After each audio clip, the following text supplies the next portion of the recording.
안녕하세요, 여러분. 지금 당장 눈을 감고 상상해 보시죠. 만약 여러분에게 일주일의 휴가와 두둑한 지갑이 주어진다면 어디로 떠나고 싶으십니까? 아마 10명 중 서너 분은 고민도 없이 이곳을 외치실 겁니다. 바로 유럽입니다. 생각만 해도 가슴이 뛰지 않습니까?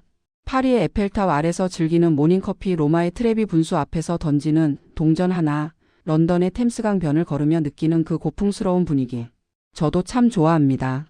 도시 전체가 하나의 거대한 미술관처럼 느껴지는 그 압도적인 아름다움은 전 세계 어디를 가도 흉내낼 수 없는 유럽만의 강력한 무기니까요. 그런데 말입니다. 오늘은 그 여행자의 낭만적인 선글라스를 잠시 벗어두고 아주 냉철하고 차가운 경제학자의 현미경으로 그 풍경을 다시 들여다보겠습니다. 과연 우리가 보는 그 아름다움이 전부일까요? 우리가 감탄하는 그 웅장한 건물들, 냉정하게 말하면 수백 년 전 조상들이 피땀 흘려 지어놓은 유산일 뿐입니다. 지금 이 시대를 살아가는 유럽인들이 새로 올린 혁신의 결과물은 그 사이에 거의 없다고 봐야 합니다. 광장에는 관광객이 넘쳐나지만 그들의 주머니를 노리는 소매치기도 함께 판을 칩니다. 카페에 앉아 한가로이 시간을 보내는 현지인들의 모습이 마냥 부러우신가요? 어쩌면 그들은 여유로운 것이 아니라 일자리가 없어서 혹은 일을 더 해봤자 세금으로 다 뜯기는 구조에 지쳐서 그냥 쉬고 있는 것일지도 모릅니다. 조금 충격적으로 들리실 수도 있겠지만 결론부터 명확히 말씀드리겠습니다. 2026년 현재 유럽은 더 이상 우리가 알던 그 강력한 선진국이 아닙니다. 성장의 엔진은 이미 오래전에 꺼졌고 혁신의 불씨는 사그라들었으며 오로지 과거의 영광을 전시해서 입장료를 받는 거대하고 아름다운 박물관으로 변해가고 있습니다. 이건 제가 지어낸 자극적인 비유가 아닙니다. 모든 경제 데이터가 유럽의 침체를 아주 명확하고 잔혹하게 가리키고 있습니다. 도대체 지난 15년 동안 저 거대한 대륙에서는 무슨 일이 벌어졌던 걸까요? 왜 그들은 스스로 성장의 사다리를 걷어차고 정체의 늪으로 걸어 들어갔을까요? 오늘 저는 여러분과 함께 유럽이 저지른 치명적인 세 가지 오판에 대해 아주 깊이 있게 이야기해 보려 합니다. 그리고 이 과정이 지금 저성장의 입구에서 서성이고 있는 대한민국에게 어떤 섬뜩한 경고장을 던지고 있는지도 짚어보겠습니다. 먼저 팩트 체크부터 들어가겠습니다. 숫자는 거짓말을 하지 않으니까요. 시계를 딱 15년 전 2008년 글로벌 금융위기 직전으로 돌려보겠습니다. 당시 세계 경제의 양대 산맥은 단연 미국과 유럽이었습니다. 이유는 그때만 해도 유로존과 미국의 경제 규모 즉 GDP는 거의 대등했기 때문입니다. 오히려 환율에 따라서는 유럽이 미국보다 더 큰 시장이라고 평가받기도 했습니다. 그러니 유럽은 미국의 유일한 라이벌이자 동반자라고 평가되었던 것입니다. 그런데 불과 15년이 지난 지금 상황은 어떻게 변했습니까? 그야말로 천지개벽 수준입니다. 현재 미국 경제는 유럽보다 무려 80% 이상 더 커졌습니다. 여러분 80%입니다. 이건 단순히 격차가 좀 벌어졌다는 수준의 이야기가 아닙니다. 아예 체급 자체가 달라져 버린 겁니다. 복싱으로 치면 헤비급 챔피언과 라이트급 선수가 링 위에 서 있는 꼴이나 마찬가지입니다. 미국이 아이폰을 만들고 우주로 로켓을 쏘고 인공지능으로 세상을 뒤집어 놓으며 4차 산업혁명의 로켓을 타고 날아갈 때 유럽은 그저 멈춰있는 자전거 페달을 밟으며 제자리에서 땀만 흘리고 있었던 셈입니다. 피부로 와닿는 통계를 하나 더 보여드릴까요? 흔히 유럽의 자존심이라고 하면 영국과 프랑스를 꼽습니다. 과거 해가 지지 않는 나라였던 대영제국, 예술과 문화의 중심지 프랑스, 이 두 나라의 1인당 국민 소득을 미국의 주들과 비교하면 과연 어디쯤 위치할 것 같으십니까? 세계 금융의 중심지 뉴욕 아니면 테크 기업이 즐비한 캘리포니아와 비슷할까요? 천만의 말씀입니다. 놀랍게도 미국의 50개 중에서 가장 소득이 낮은 편에 속하는 미시시피주나 엘라베마주와 비슷한 수준입니다. 이게 무슨 뜻인지 감이 오십니까? 영국 런던의 금융맨이나 프랑스 파리의 디자이너가 사실상 미국의 저소득층 수준의 구매력밖에 갖지 못하게 되었다는 뜻입니다. 겉으로 보이는 화려한 명품과 건축물에 속지 마십시오. 실제 그 안에 사는 사람들의 지갑은 지난 10여 년간 얇아질 대로 얇아졌습니다. 그들은 가난해졌습니다. 단지 그 사실을 인정하고 싶지 않을 뿐입니다. 그렇다면 도대체 무엇이 유럽을 이렇게 만들었을까요? 첫 번째 원인은 바로 규제라는 이름의 거대한 장벽입니다. 저는 이것을 혁신의 거세라고 부르고 싶습니다. 21세기 경제 패권은 누가 쥐고 있습니까? 데이터와 플랫폼 그리고 인공지능이 쥐고 있습니다. 지난 20년 동안 세상을 바꾼 기업들을 머릿속에 한번 떠올려 보십시오. 검색의 제왕 구글, 스마트폰을 만든 애플, 소셜 네트워크의 페이스북, 유통을 점령한 아마존, 그리고 지금 인공지능 시대를 열어젖힌 마이크로소프트와 엔비디아, 전기차의 테슬라까지. 공통점이 무엇입니까? 전부 미국 기업입니다. 그렇다면 유럽 기업은 누가 있습니까? 얼른 떠오르지 않으실 겁니다. 곰곰이 생각해보면 독일의 SAP나 스웨덴의 스포티파이, 네덜란드의 ASML 정도가 생각나실 수 있습니다. 하지만 이들의 전체적인 규모를 미국의 빅테크 군단과 비교하면 그야말로 다윗과 골리앗입니다. 현재 유럽 시가총액 1위 기업이 누구인지 아십니까? 바로 루이비통으로 유명한 LVMH나 요즘 없어서 못 판다는 비만 치료제를 만드는 노보노디스크입니다. 물론 훌륭한 기업들입니다. 하지만 명품 가방을 팔고 약을 파는 회사가 그 거대한 대륙의 대장주라는 사실은 미래 성장 동력이라는 측면에서 보면 아무락이 짝이 없는 현실입니다. 왜 유럽에는 구글이 없을까요? 왜 유럽에는 테슬라가 나오지 않을까요? 유럽인들의 머리가 나빠서가 아닙니다. 유럽의 대학들은 여전히 세계적인 수준이고 그곳의 인재들은 똑똑합니다. 문제는 그 똑똑한 머리를 혁신을 만드는 데 쓰는 게 아니라 혁신을 막는 데 쓰고 있다는 점입니다. 유럽의 정치는 혁신에 싹이 트기도 전에 규제의 발로 짓밟아버리는데 아주 탁월한 재능을 보입니다. 유럽연합의 관료들은 새로운 기술이 등장하면 이걸 어떻게 키워서 돈을 벌까를 고민하는 것이 아니라 이걸 어떻게 규제해서 우리 통제하에 둘까부터 고민합니다. 가장 대표적인 사례가 바로 여러분도 인터넷 하다가 한 번쯤 보셨을 쿠키동의 배너, 즉 GDPR입니다. 개인정보 보호 물론 중요합니다. 하지만 유럽의 규제는 너무나 강력하고 복잡해서 막 시작하는 스타트업들이 데이터를 활용해 새로운 서비스를 만들 엄두조차 내지 못하게 만들었습니다. 미국 기업들이 방대한 데이터를 마음껏 주무르며 인공지능을 학습시키고 성능을 개량할 때 유럽 기업들은 변호사를 고용해서 규제를 피할 방법을 찾느라 골머리를 앓았습니다. 기술을 개발해야 할 엔지니어보다 법전을 뒤적이는 법률가가 더 대우받는 사회에서 혁신이 일어날 리 만무합니다. 최근의 인공지능 혁명에서도 똑같은 일이 벌어지고 있습니다. 챗GPT가 세상에 나오자마자 유럽이 제일 먼저 한 일이 무엇인지 아십니까? 기술 개발 지원이 아니라 세계 최초의 포괄적 AI 규제 법안을 만드는 것이었습니다. 미국과 중국이 천문학적인 돈을 쏟아부으며 사활을 건 기술 전쟁을 벌이고 있을 때 유럽의 관료들은 벨기에 브뤼셀에 모여서 AI가 윤리적인지 아닌지 따지는 토론회만 열고 있었습니다. 이것을 두고 학계에서는 브뤼셀 효과라고 부르기도 합니다.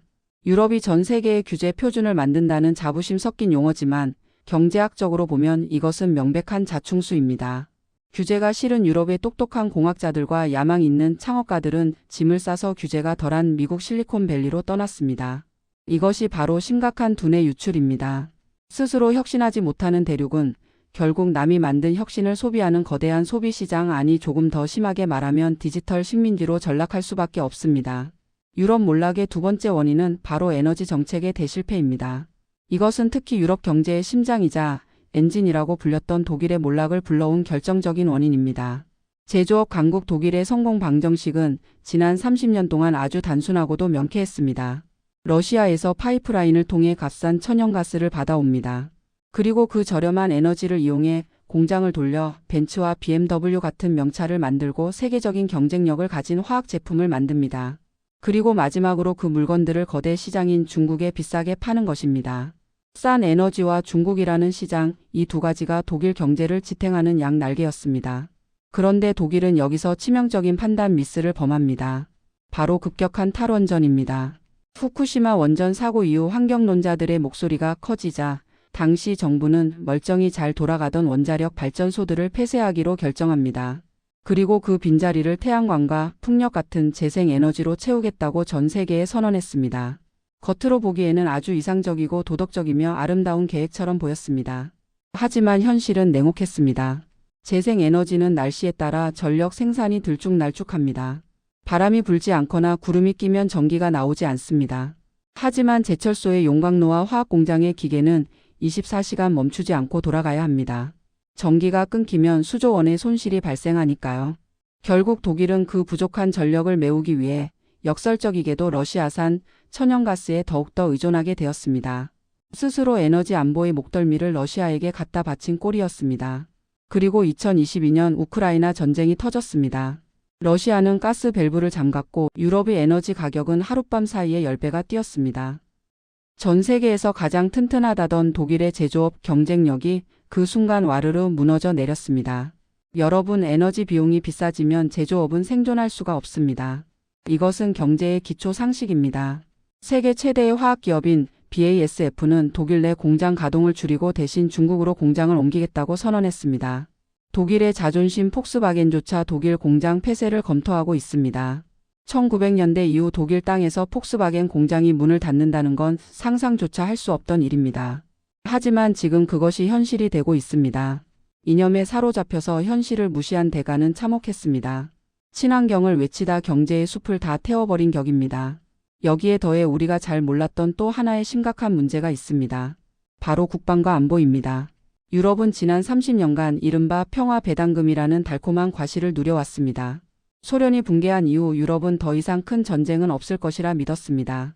그래서 국방비를 대폭 줄였습니다. 탱크를 팔고 군인을 줄였습니다. 대신 그 돈을 어디에 썼을까요? 전부 복지와 연금에 쏟아부었습니다. 어떻게 그럴 수 있었을까요? 바로 미국이라는 든든한 동맹이 뒤를 봐주고 있었기 때문입니다. 나토 즉 북대서양 조약기구라는 우산 아래서 유럽은 국방을 사실상 미국에게 아웃소싱했습니다. 미국이 막대한 세금을 들여 항공모함을 띄우고 군대를 주둔시키는 동안 유럽은 그 돈으로 워라밸을 즐기고 무상 교육을 하고 긴 휴가를 보냈습니다. 일종의 안보 무임승차였죠. 하지만 이제 그 파티는 끝났습니다. 러시아의 우크라이나 침공은 유럽에게 찬물을 끼얹었습니다. 당장 전쟁이 코앞에서 터졌는데 창고를 열어보니 쏠 포탄이 없고 굴러갈 탱크가 부족합니다. 부랴부랴 국방비를 늘리려고 보니 이미 경제는 쪼그라들었고 쓸 돈이 없습니다. 결국 복지 예산을 줄이거나 빚을 내서 무기를 사야 하는 상황에 몰렸습니다. 미국 역시 예전 같지 않습니다. 너희 나라는 너희가 지켜라. 왜 미국 납세자의 돈으로 유럽을 지켜줘야 하냐는 목소리가 미국 내에서 커지고 있습니다. 안보 비용이 급증하면 경제 성장에 쓸 돈은 더 줄어듭니다. 유럽은 지금 외통수에 걸린 겁니다. 마지막으로 짚어볼 문제는 바로 노동시장의 경직성입니다. 쉽게 말해 일하지 않는 사회입니다. 솔직히 유럽의 라이프 스타일 부럽지 않으십니까? 프랑스의 주 35시간 근무제, 오후 4시 퇴근, 여름이면 한 달씩 떠나는 바캉스. 개인의 행복이라는 측면에서 보면 그곳은 분명 천국이 맞습니다. 하지만 국가 경쟁력이라는 냉정한 계산기를 두드려 보면 이것은 심각한 마이너스 요인입니다. 미국인들은 연간 1800시간 가까이 일하고 우리 한국인들은 여전히 1900시간 넘게 일합니다. 그런데 독일이나 프랑스 사람들은 연간 1300시간에서 1400시간 정도밖에 일하지 않습니다. 노동 투입량이 이렇게 압도적으로 차이가 나는데 경제가 경쟁국보다 더 성장하기를 바란다면 그것은 욕심입니다. 게다가 유럽 기업들은 사람을 한 번 뽑으면 해고하는 것이 거의 불가능에 가깝습니다. 이것이 청년들에게는 취업의 문을 닫아버리는 결과를 낳았습니다. 기업들이 해고를 못하니 아예 채용을 안 하는 겁니다. 그래서 스페인이나 이탈리아의 청년 실업률이 20%, 심할 때는 30%를 오가는 겁니다. 기성세대는 철밥통을 지키고 청년들은 밖에서 맴도는 구조. 여기에 고령화까지 겹쳤습니다. 일할 사람은 줄어드는데 연금을 받아야 할 노인은 기하급수적으로 늘어납니다. 복지 천국을 유지하려면 누군가는 뼈 빠지게 일해서 세금을 내야 하는데 세금을 낼 청년들은 실업자이거나 가난합니다. 결국 빚을 내서 연금을 주는 악순환입니다. 자, 정리해 보겠습니다. 관료주의와 규제로 인한 혁신의 실종, 이념에 치우친 에너지 정책 실패로 인한 제조업 붕괴, 안보 무임승차의 청구서, 그리고 과도한 복지와 경직된 노동시장. 이 모든 것이 합쳐져 유럽은 지금 거대한 박물관이 되었습니다. 이 이야기를 들으면서 혹시 등골이 서늘하지 않으셨습니까? 저는 이 유럽의 모습에서 대한민국의 짙은 그림자를 봅니다. 아니, 어쩌면 유럽보다 훨씬 더 위험한 대한민국의 미래를 봅니다. 한국은 지금 중대한 기로에 서 있습니다. 우리는 그동안 미국식 성장 모델을 따라 숨가쁘게 달려왔지만 지금 우리 사회의 가치관은 점점 유럽식 복지 모델을 동경하고 있습니다. 워라밸을 외치고 기업 규제를 늘리고 에너지 정책은 오락가락합니다. 하지만 우리가 절대 잊지 말아야 할 결정적인 차이가 있습니다. 유럽은 부자가 된 뒤에 늙었습니다. 그들은 수백 년 동안 쌓아놓은 막대한 부가 있습니다. 조상이 물려준 유산으로 관광업이라도 해서 먹고 살 수 있습니다. 명품 브랜드라도 팔아서 버틸 수 있습니다. 부자가 망해도 3년은 간다는데 유럽은 100년은 버틸 체력이 있습니다. 하지만 한국은 어떻습니까? 우리는 아직 진짜 부자가 되지 못했습니다. 이제 막 선진국 문턱을 넘었을 뿐입니다. 우리에게는 조상이 물려준 식민지도 없고 땅을 파면 나오는 석유나 가스도 없습니다. 우리는 오로지 제조업과 수출, 그리고 사람의 머리로 먹고 사는 나라입니다. 그런 나라가 유럽처럼 일 적게 하고 규제 늘리고 에너지 비싸게 쓰면 그 결과는 뻔합니다. 유럽은 박물관이라도 되지만 우리는 그냥 빈민가가 될 수도 있습니다. 미국이 왜 최근 들어 유럽을 조금씩 멀리하고 아시아를 바라보는지 아십니까? 경제적 활력이 사라진 늙은 파트너는 이제 짐이 될 뿐이기 때문입니다. 자기 앞가림도 못하면서 훈수나 두는 친구보다 같이 뛰고 성장할 수 있는 파트너를 원하는 겁니다. 한국은 선택해야 합니다. 화려하지만 생명력을 잃고 박물관이 된 유럽의 길을 갈 것인가, 아니면 끊임없이 부딪히고 깨지더라도 혁신하며 성장하는 야생의 길을 갈 것인가. 물론 미국식 모델이 정답이라는 것은 아닙니다. 하지만 적어도 생존이라는 관점에서 볼 때 성장이 멈춘 곳에 미래는 없습니다. 지금 우리에게 필요한 것은 낭만적인 유럽 여행 브이로그가 주는 환상이 아니라 처절한 유럽 몰락의 다큐멘터리가 주는 교훈입니다. 혁신을 가로막는 낡은 규제를 걷어내고 국익 중심의 에너지 정책을 세우고 노동의 유연성과 사회적 안전망을 동시에 갖추는 지혜가 필요합니다. 유럽을 반면교사 삼지 않는다면 10년 뒤 대한민국은 동방의 조용한 박물관이 되어 있을지도 모릅니다. 전 세계 관광객들이 와서 한때 반도체와 케이팝으로 잘 나갔던 나라라며 폐허가 된 공장을 구경하게 될지도 모릅니다.